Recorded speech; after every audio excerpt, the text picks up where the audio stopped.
Pertama-tama saya ucapkan selamat hari Paskah. Tuhan Yesus memberkati kita semua berlimpah-limpah. Yang mau diberkati Tuhan katakan amin. Berikan sekali kita tepuk tangan bagi Tuhan. Haleluya.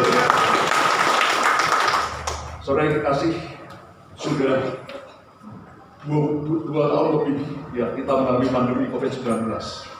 Dan ini dampaknya luar biasa, saudara ya. Saya lihat terutama di Jakarta itu banyak gereja-gereja yang terpaksa ditutup, saudara. Tadinya mereka sewa di mall, tapi karena mall ditutup, kemudian juga harga sewanya tinggi sekali, mereka jemaatnya berkurang, jadi banyak gereja yang ditutup di Jakarta. Tapi saya puji Tuhan, saya lihat di Depok tidak seperti itu ya. Saya bersyukur, marilah setelah sekarang pandemi mulai melandai juga, mari kita bergandengan tangan bersatu untuk memenangkan banyak jiwa untuk Tuhan. Berikan tangan bagi Tuhan. Saudara, materi seminar saya hari ini adalah tentang persatuan gereja. Judul yang saya ambil adalah adakah yang sukar bagi Tuhan? Is there anything difficult for God? Apakah ada sesuatu yang sukar bagi Tuhan? Yang mengatakan ada yang sukar, angkat tangan saudara. Yang mengatakan tidak ada yang sukar bagi Tuhan, tolong angkat tangan. Puji Tuhan, berikan tepuk tangan bagi Tuhan. Saudara, saya boleh sambil duduk ya? Ya, boleh Pak. Ya, saya kurang sehat.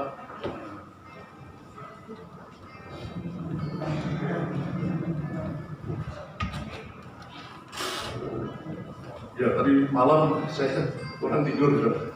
Mungkin tegang, Pak. Jadi bangun pagi itu agak ngeliam ya.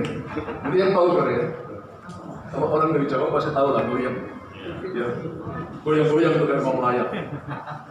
Nah saudara, puji Tuhan saya lihat tadi hampir semua angkat tangan, tidak ada yang suka bagi Tuhan. Itu berarti saudara adalah hamba-hamba Tuhan yang luar biasa. Berikan tepuk tangan bagi Tuhan. Haleluya.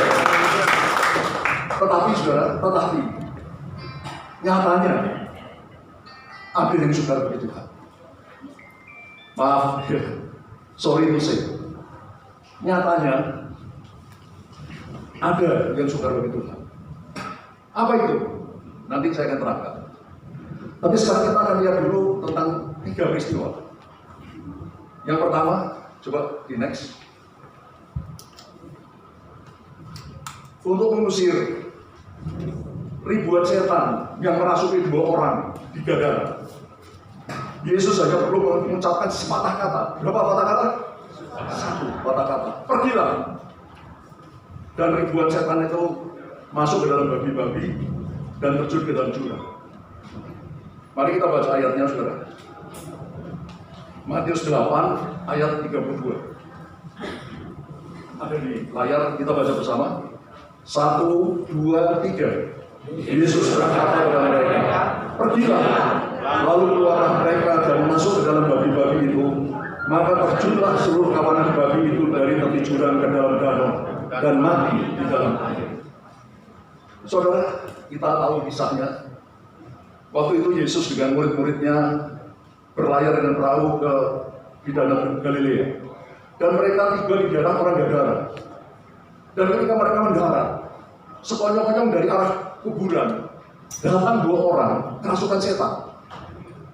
Dan setan yang merasuk orang ini bukan sedikit, ribuan setan. Sebab itu namanya legion, karena mereka banyak. Mereka ini sudah berusaha diikat di rantai, bahkan dengan rantai besi. Tapi semuanya pas, karena mereka sangat kuat, karena ada ribuan setan yang ada dalam 2 orang kerasukan ini. Lalu ketika mereka mendekat kepada Yesus, mereka berteriak, "Hai anak Allah, apakah engkau ingin menyiksa kami sebelum waktunya?" Saudara, dengan baik-baik. Dari ayat ini kita tahu bahwa setan itu tahu bahwa pada waktunya kelak mereka akan dilemparkan selama-lamanya ke api neraka yang kekal. Karena Yesus berfirman, neraka itu disiapkan oleh Allah untuk iblis dan malaikat-malaikatnya, anak buahnya. Dan kalau kita baca kitab Wahyu, nanti sesudah kerajaan 1000 tahun, itu iblis dan semuanya dilempar dalam neraka dan tidak pernah keluar lagi. Kalau sekarang mereka masih bisa keluar masuk, tapi nantinya selama-lamanya di neraka. Lalu iblis, setan-setan yang ada dalam orang rasukan itu berkata kepada Yesus, izinkan kami masuk dalam babi-babi. Jadi di dekat situ ada ribuan babi sedang mencari makan. Yesus hanya berkata, pergilah. Dan ribuan setan itu keluar dari orang rasukan setan, masuk dalam babi-babi, terjun ke dalam jurang dan mati tenggelam di dalam air. Saudara, Yesus begitu hebat. Ribuan setan hanya diusir dengan satu kata, pergilah. Dan mereka semua kabur. Saudara, saya percaya kita semua pernah usir setan. Ya di sini kan dengan hamba Tuhan. Yes. Tapi tahukah saudara ada setan yang lucu? Siapa yang tahu setan itu lucu? Ini benar sudah, bukan video-video. Jadi waktu itu mungkin lebih dari 20 tahun lalu. Waktu itu saya dengan pekerja saya, beberapa pekerja saya layat sudah di suatu ada staf kami yang orang tuanya meninggal. Nah, ketika kami layat saudara, di situ ada adiknya yang meninggal itu nangis-nangis di dekat peti mati saudara. Lalu sekonyong-konyong dia kerasukan setan saudara. Dia suaranya berubah, matanya jadi merah.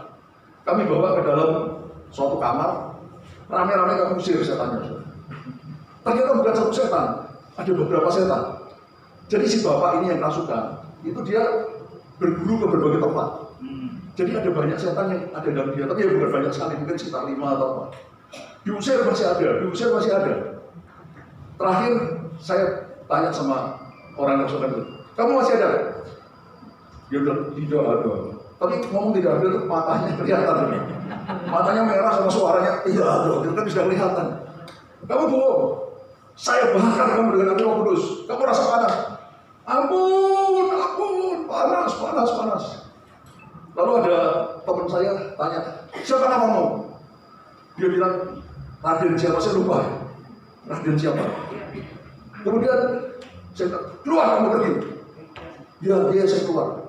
Yang saya nggak pernah lupa, lalu orang rasukan ini mengulurkan tangan pada teman saya. Assalamualaikum. Kita semuanya mesti disalami gitu. Habis itu baru dia keluar. Jadi ini setan ini lucu. Setannya hormat ini karena Raden.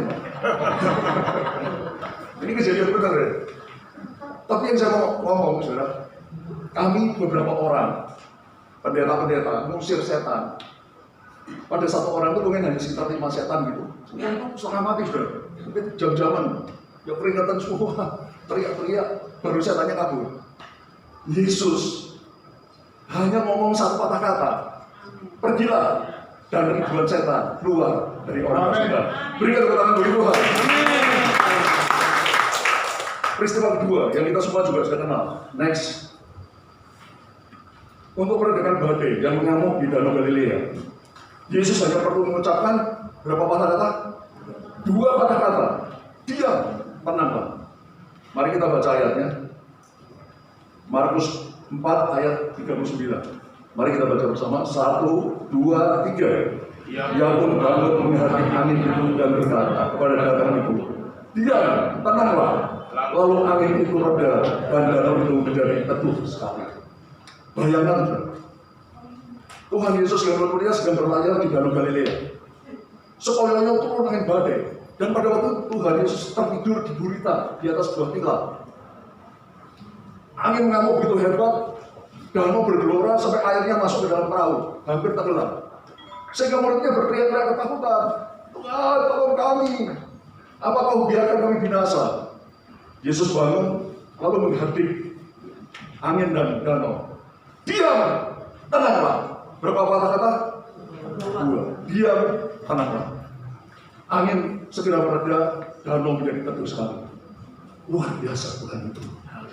Saya pernah lihat sebuah video peristiwa, mungkin kalau nggak salah di Filipina. Mungkin saudara juga pernah lihat. Itu ada sebuah gereja sedang ada ibadah. Tiba-tiba datang angin tornado, angin puting beliung yang berputar itu, mendekati gereja itu. Jemaat gereja keluar semua, langsung teriak-teriak saudara. Ya mungkin mereka orang Pentekosta seperti kita ya, bahasa roh teriak-teriak. Kalau maksud itu kan bukan bahasa Indonesia ya. Itu tiba-tiba saudara, angin tornado mendekat itu tiba-tiba buyar. Mungkin pernah lihat ya videonya. Luar biasa. Tapi Yesus tidak usah satu gereja, hanya seorang diri. Dan ngomongnya nggak usah teriak-teriak berjam-jam, hanya 2 kata-kata. Apa? Diam, tenanglah, dan angin dan danau menjadi diam dan tenang. Berikan tepuk tangan bagi Tuhan. Peristiwa ketiga. Next. Untuk membangkitkan Lazarus yang sudah mati 4 hari, Yesus hanya perlu mengucapkan 3 kata-kata. Apa? 3. Lazarus, marilah keluar. Kita baca ayatnya. Yohanes 11 ayat 43-44. Mari kita baca 1, 2, 3. Dan sesudah berkata demikian, berserulah ia dengan suara keras, Lazarus, marilah keluar. Orang yang telah mati itu datang keluar. Kaki dan tangannya masih terikat dengan kain kafan, dan mukanya tertutup dengan kain bulu. Kata Yesus pada mereka, bukalah kain-kain itu dan biarkan dia pergi. Katakan, amin. Yesus kita itu luar biasa. Kita tahu kisahnya. Waktu itu Yesus dan murid-muridnya ada di suatu tempat. Lalu ada orang datang memberi kabar bahwa orang yang kau cintai, yaitu Lazarus, sedang sakit keras, supaya Yesus datang ke sana untuk menyembuhkan dia. Tapi Tuhan Yesus sengaja berlama-lama di tempat di mana dia berada, sampai akhirnya Lazarus meninggal dunia. Baru kemudian Yesus mengajak murid-muridnya pergi ke tempat Lazarus. Dan pada waktu Yesus datang ke tempat Lazarus sudah mati berapa hari? 4 hari, sudah berbau busuk, saudara. Bayangkan, 4 hari itu baunya masih busuk sekali. Tapi dengan tenang Yesus menyuruh batu kubur digulingkan. Lalu Yesus saja mengucapkan 3 kata-kata. Berapa kata? 3. Lazarus, marilah keluar. Dan Lazarus keluar, masih diikat seperti pocong, dah. Ya loncat-loncat gitu. Kaki tangannya diikat kain kafan dan mukanya masih ditutup dengan kain pulung. Saudara bayangkan betapa berkuasanya Tuhan kita Yesus Kristus. Yang bangga punya Tuhan Yesus. Berikan tepuk tangan yang hebat bagi dia. Oh, saya bangga sekali sudah punya Yesus. Sangat-sangat dahsyat. Amin. Tidak ada yang mustahil bagi Yesus. Katakan, tidak ada yang mustahil bagi Yesus. Dan tidak ada yang mustahil bagi orang percaya kepadanya. Tetapi, nah ini yang gak enak. Ya setelah ngomong panjang lebar gini, tetapi ternyata ada satu yang sukar bagi Yesus. Yang tadi kan semua gampang, kan? Bayangkan, ya, mengusir ribuan setan yang ada di orang Gadara. Berapa kata? Pergilah. Setannya kabur semua, ribuan, bukan satu. Untuk meredakan badai dan danau yang mengamuk dengan luar biasa, hanya 2 kata-kata apa? Diam, tenang. Untuk membangkitkan Lazarus yang sudah mati 3-4 hari, sudah berbau busuk, cukup 3 kata. Apa? Lazarus, marilah keluar. Tuhan kita sangat hebat. Berikan tepuk tangan bagi Tuhan. Haleluya. Tetapi, demikian, ada satu hal yang sukar bagi Yesus. Apa itu? Menyuruh kita bersambungnya bersatu. It's very difficult for Jesus. Semua yang lain sangat enteng, sangat gampang, no problema at all, tidak ada masalah sama sekali untuk Yesus. Tapi untuk menyuruh murid-muridnya bersatu sangat sulit, sangat sukar bagi Yesus. Apa buktinya? Baca Yohanes 17. Yesus ada berdoa panjang lebar kepada Bapaknya. Dan saya hitung suara-suaranya 4 kali. Yesus berkata supaya mereka jadi satu, supaya mereka jadi satu, supaya mereka jadi satu, supaya mereka jadi satu. 4 kali. Yesus ada berkata seperti itu. Bayangkan, Yesus anak Allah, bahkan Allah sendiri yang menjadi manusia. Yang untuk hal-hal lain begitu mudah. It's very easy for him. Sangat enteng, sangat gampang, sangat tidak ada apa-apanya bagi Yesus. Tapi untuk menyuruh murid-muridnya bersatu, Yesus harus berdoa panjang lebar. Bahkan sampai 4 kali dia harus mengulangi supaya mereka jadi satu, supaya mereka jadi satu, supaya mereka jadi satu, supaya mereka jadi satu. Amen. Jadi artinya supaya murid-muridnya jadi satu itu sangat sulit bagi Yesus. Pertanyaannya, why it's like that? Mengapa begitu? Jawabannya dengan baik-baik, saudara. Karena doa Tuhan Yesus yang lain itu dijawab oleh Bapa. Ketika Yesus berdoa untuk dengan badai, bagi orang mati, yang jawab siapa? Allah Bapa. Bahkan karena Yesus dan Bapa adalah satu, doanya langsung saja terjawab. Bahkan mungkin sebelum didoakan sudah terjawab. Ya. Tapi doa supaya murid-muridnya jadi satu, yang jawab siapa? Kita. Katakan saya. Coba pegang dada masing-masing. Saya. Dan itu sulit. Karena yang jawab kita. Karena yang jawab Bapa gampang. Nggak ada no problema at all. Tidak ada masalah sama sekali. Tapi doa supaya kita murid-murid Yesus jadi satu, itu yang jawab bukan Bapa. Yang jawab itu kita. Saudara dan saya. Katakan saya. Dan itu sulit, saudara. Kenapa sulit? Karena kita semua berbeda-beda. Kita tidak ada yang sama, saudara. Bahkan saudara kembar pun, sidik jarinya pasti berbeda. Semua kita berbeda, tidak ada yang sama. Contoh kebiasaan. Ya di sini kan banyak suami istri. Suami istri punya kebiasaan berbeda. Ya saya dengar ibu-ibu banyak yang komplain. Kalau bapak-bapaknya pulang kerja, itu langsung copot pakaian, ditaruh aja di lantai. Ya nggak mau dimasukkan di keranjang pakaian kotor. Bener. Iya, jadi itu bener. Yang lain berarti suaminya oke punya. Saya sendiri komplain sama istri saya. Ya kalau pulang kerja, copot pakaian di lantai, lupa dimasukkan dalam keranjang pakaian kotor. Ya banyak suami seperti itu. Jadi istrinya komplain. Contoh lain lagi, odol, saudara. Itu bisa jadi masalah keluarga. Percaya nggak? Saudara ada istri yang kalau meja odol dari pantatnya, ada suami yang meja odol dari lehernya. Ya saudara bayangin, istrinya sudah melototin pelan-pelan dari bawah, suaminya enak aja, lehernya dicekik. Itu bisa bikin masalah, saudara. Bisa bikin perang dalam keluarga. Itu hanya soal odol. Berapa banyak masalah-masalah di rumah tangga karena kebiasaan yang berbeda. Contoh lain lagi, kita semua dibesarkan dari keluarga yang berbeda. Ada keluarga yang serba boleh. Anaknya apa boleh nggak apa-apa, boleh. Tapi ada keluarga yang disiplin. Ini nggak boleh, itu nggak boleh. Nah, keluarga yang seperti ini, orang seperti ini kan sulit ya bersatu karena berbeda keluarganya, ya pendidikannya berbeda. Contoh lain sifat kita berbeda-beda, saudara. Ya kita tahu ada 4 sifat dasar manusia, karakter manusia. Melankolis, kolerik, flegmatis sama sanguinis. Ada 4. Orang yang kolerik, yang suka kerja keras, yang suka ini, itu tidak senang sama orang yang flegmatik, yang lelet. Dia bos, sebel banget dia.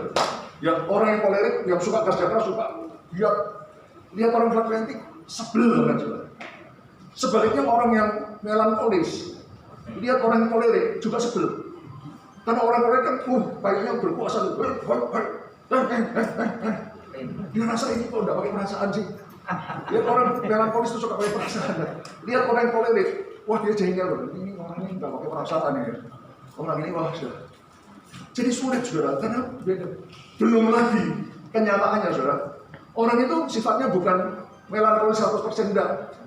Melankolis misalkan 50%, dicampur dengan koleriknya 20%, dicampur flegmatiknya 30%. Jadi tidak keruan. Dan itu campur aduk tidak keruan, saudara. Saudara bayangin model-model ini gimana bersatu. Sifat kita itu beda-beda semua dan tidak ada yang sama. Contoh lain lagi umur. Ya. Anak yang masih muda, cepat geraknya. Ya tadi saya lihat Pak, masih umur 17 saya. Saya tadi naik perlu dibantu tadi. Ya pelan-pelan gitu. Ya pelan-pelan. Anak muda seperti itu saudara, gesit. Yang tua dia lebih pelan, dia lebih sabar dan seterusnya. Beda. Bahkan menurut hasil penelitian, ya George Barna Institute itu di Amerika, saudara. Itu gereja Tuhan di Amerika saat ini itu sudah tidak relevan, tidak sesuai lagi dengan anak-anak muda. Itu sebanyak banyak anak muda meninggalkan gereja Tuhan di Amerika, juga saya kira di Indonesia. Karena apa? Cara-cara ibadah dan sebagainya di gereja sudah tidak nyambung lagi dengan anak muda. Ya karena itu kita masing-masing hamba Tuhan di sini mulai juga saya sendiri juga sudah berusaha, saudara. Saya berusaha bagaimana caranya. Saya berikan porsi lebih banyak kepada anak muda. Ya. Soalnya kalau yang khotbah yang tua-tua gini terus, mungkin yang muda ngantuk, bapak ngantuk. Ya jadi kalau sama anak muda mesti diguyonin, Pak. Ya apalagi Pak Polang ini, saya mesti guyon. Kalau nggak dia tetap tidur gitu. Nanti sudah amin, apa? Wah ini ada minumnya kan? Ini apa? Mulut ini jadi kering gitu. Karena guyonin Pak Polang tadi. Yang lain lagi sudah suku. Ya ini mohon maaf nih, saya bukan bicara suku, tapi suku di Indonesia Barat, ya itu sifat karakter biasanya beda dengan suku di Indonesia Timur. Benar atau benar? Ya saya ini dibesarkan di suku Jawa, saya orang Chinese tapi lahir di kota Semarang. Ya, jadi ya terima kasih. Nah ini orang Sumatera juga. Tapi ini maaf ini ngalahin sudah orang Sumatera tapi halus kayak orang Jawa. Ya ini minum dulu ya sudah. Iya. Mohon izin Pak. Pak Ketua mohon izin.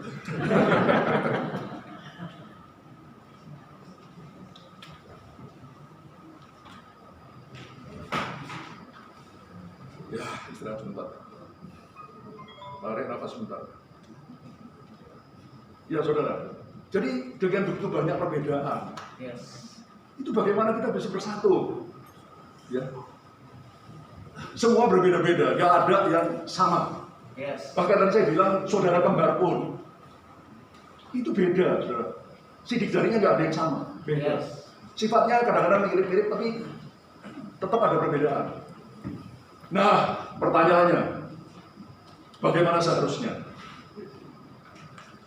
Seharusnya, saudara, perbedaan itu harusnya bukan menimbulkan kerugian, tapi harusnya menimbulkan keuntungan. Katakan perbedaan harus menjadi keuntungan, bukan menjadi kerugian. Mari kita baca, ini bukan saya yang ngomong, ini firman Tuhan. Saya akan bacakan 1 Korintus 12 ayat 12 sampai 20. Saya bacakan aja saudara, ini panjang. Karena sama seperti tubuh itu satu dan anggota-anggotanya banyak. Dan segala anggota itu sekalipun banyak merupakan satu tubuh. Demikian pula Kristus. Sebab di dalam satu roh kita semua, baik orang Yahudi maupun orang Yunani, orang bukan Yahudi, baik budak, waktu itu masih ada perbudakan juga, maupun orang merdeka, telah dibaptis menjadi satu tubuh, yaitu tubuh Kristus. Dan kita semua diberi minum dari satu roh, Roh Kudus. Ya, kita semua, siapa yang dibaptis menjadi tubuh lain? Tubuhnya genderuwo, tubuhnya kuntilanak. Ya ada, kita semua dibaptis dalam menjadi satu tubuh Kristus. Katakan, saya satu tubuh. Kita semua ini satu tubuh, saudara, tubuh Kristus. Kemudian karena tubuh itu juga tidak terdiri dari satu anggota, tapi dari banyak anggota. Andai kata kaki berkata, ini tulisannya kecil, tidak ada berita sama sekali, dicuekin gitu saja. Sakitnya hati ini, namun aku rindu. Saudara, itu loh saudara. Kalau saudara mau tahu, kalau kita mau bersatu, itu tidak gampang. Saudara harus bersedia merendahkan diri. Amin. Bahkan maaf saudara, sudah maaf, bukan sombong. Kami sudah punya gereja seperti ini saja. Kadang-kadang masih dicuekin. Ya kalau mengajarnya yang urusan gitu, ya itu masih kadang-kadang orang menolak. Ya udahlah, nggak apa-apa. Ya tapi itu tadi saudara, untuk bisa bersatu memerlukan kerendahan hati. Jangan bilang saya ini gereja besar, saya ini begini, saya ini begitu, saya sudahlah, tidak ada saya, yang ada Yesus. Berikan tepuk tangan bagi Dia. Loh, kita itu cuma jomos, saudara. Kan kita semua hamba Tuhan tahu ya. Hamba itu dulos. Hamba bukan budak loh, saudara. Kalau bukan pembantu rumah tangga, kalau pembantu asisten rumah tangga itu punya hak, saudara, harus dibayar. Ya, kalau saudara nggak bayar gajinya bisa dilaporin, ya saudara bisa ditangkap. Kalau budak itu miliknya si tuan. Iya. Amin. Dulu itu keset, saudara. Iya. Mau nggak kau jadi keset? Kesetnya Tuhan. Mau nggak? Saudara kita ini hanya keset. Kita ini nggak ada apa-apanya. Bos kita itu cuma satu. Jangan ada yang merasa dirinya sok besar, sok hebat, sok ini, sok itu, tidak ada. Yang ada semua hormat bagi dia. Kita hanya boros. Kita hanya orang kecil. Kita hanya orang yang tidak berharga. Kita bisa seperti ini, semua kita, siapapun kita, itu bisa seperti saat ini. Itu hanya karena dia. Kalau bukan kasih karunia Allah, kita tidak bisa seperti ini. Saya juga nggak tahu kenapa saya bisa begini, tapi saya tahu satu hal, itu memang Tuhan yang kasih. Makanya bisa seperti itu, bukan karena hebat, bukan karena ini, itu ngomong kosong semua. Ya. Karena itu saudara, kalau mau bersatu, rahasianya itu terima kemuliaan Yesus. Merendahkan diri, menyangkal diri. Haleluya. Jangan sombong, jangan sok merasa dirimu lebih dari orang lain. Ya. Dan rela menderita. Biar kau dimaki, dilecehkan, dijelekkan, dan lain-lain, ya. Terima saja. Karena kita tahu semua kita lakukan hanya Tuhan kita Yesus Kristus. Mari kita lihat kesimpulan akhirnya. Apa hasilnya kalau murid-murid Yesus bersatu? Dunia tahu dan percaya kepada Yesus. Baik, saya tadi udah mengikuti penalaran dari Pak Yongki. Temanya cukup bagus tentang persatuan gereja. Itu hal yang paling indah kalau saya lihat dari konteks ini untuk kita sebagai hamba-hamba Tuhan di kota Depok ini. Karena kalau kita perhatikan satu kondisi yang ada di Depok ini kadangkala ada ketimpangan, saya lihat. Dengan konteks yang kita katakan tadi adalah persatuan gereja, maka saya lihat ada satu konteks firman Tuhan yang saya ingat di dalam Filipi pasal 2 ayat 5. Di situ berkata, marilah kita hidup bersama, menaruh pikiran dan perasaan yang ada di dalam Tuhan Yesus. Nah, saya heran kenapa hari-hari ini terjadi dilema di Depok ini. Semua gereja kayaknya nggak mau bersatu. Semuanya mau jalan masing-masing dengan dia punya visinya atau misinya masing-masing. Padahal Tuhan Yesus ingin sebuah umat di Depok ini melalui hamba-hambanya kita bersatu, bukan mencari popularitas yang seperti tadi diungkapkan oleh Pak Yongki untuk mengambil sikap kita seakan kita lebih hebat dari gereja A, gereja B, gereja C. Nggak ada gereja B, yang ada gereja Yesus Tuhan. Tepuk tangan buat Yesus. Nah, saya mau kasih pertanyaannya cuma satu. Apa akselerasi yang perlu kita lakukan pada persatuan gereja ini sesuai konteks yang tadi saya bagikan dari Filipi pasal 2 ayat 5. Tolong dijelasin tentang pikiran dan perasaan Yesus di dalam kehidupan kesatuan gereja itu. Terima kasih Pak. Ini kan gereja ini sebenarnya begini. Yang memegang peranan penting di dalam satu gereja. Tiap gereja itu kan pendetanya, hamba Tuhannya. Nah, selama kita hamba Tuhan itu belum memulai tadi 3 hal itu tadi Pak. Merendahkan diri, menyangkal diri, dan rela menderita. Itu tidak ada persatuan. Kalau jemaat kita kan tinggal ikut aja. Ketika kita pendetanya ngomong begini, ya mereka digerakkan, mereka akan ikut. Tapi selama kita itu belum menerapkan 3 hal tadi Pak, menerima kemuliaan Yesus, yang dimana kemuliaan itu tadi berupa itu Pak, merendahkan diri, menyangkal diri, dan rela menderita, itu memang tidak ada persatuan Pak. Dan itu memang sulit sekali Pak. Ya, sulit sekali memang. Itu sebabnya saya senang Pak dengan seminar seperti ini, satu kelompok diberikan pemahaman. Kalau sudah paham, nanti ada kelompok lain bisa demikian. Nah itu kalau makin banyak yang paham, saya juga pernah menyampaikan materi ini di kelompok lain, saudara. Ya, ini bukan yang pertama. Ya, saya juga pernah ini seperti itu kan lama-lama bisa apa namanya? Bisa menyatu gitu ya. Amin. Ya, itu kuncinya itu Pak, nggak bisa lain-lainnya Pak. Nggak bisa lain-lainnya, karena tadi kita berbeda, memang berbeda Pak. Bapak dilahirkan berbeda dengan saya, berbeda dengan Pak Joni, berbeda dengan Pak Roland, semuanya berbeda, Pak, nggak ada yang sama gitu. Jadi kalau mau disatukan ya memang hanya itu tadi, itu kan Yesus yang ngomong. Amin. Ya, harus menerima kemuliaan Bapa yang diberikan dari Yesus, diberikan dari kita. Hanya itu. Nanti sesudah hidup ini baru kita menerima kemuliaan, memerintah menjadi raja di dalam kekekalan, di dalam kerajaan surga. Itu nanti. Tapi sekarang bagian kita ini. Jelas Pak ya? Ya, terima kasih Pak.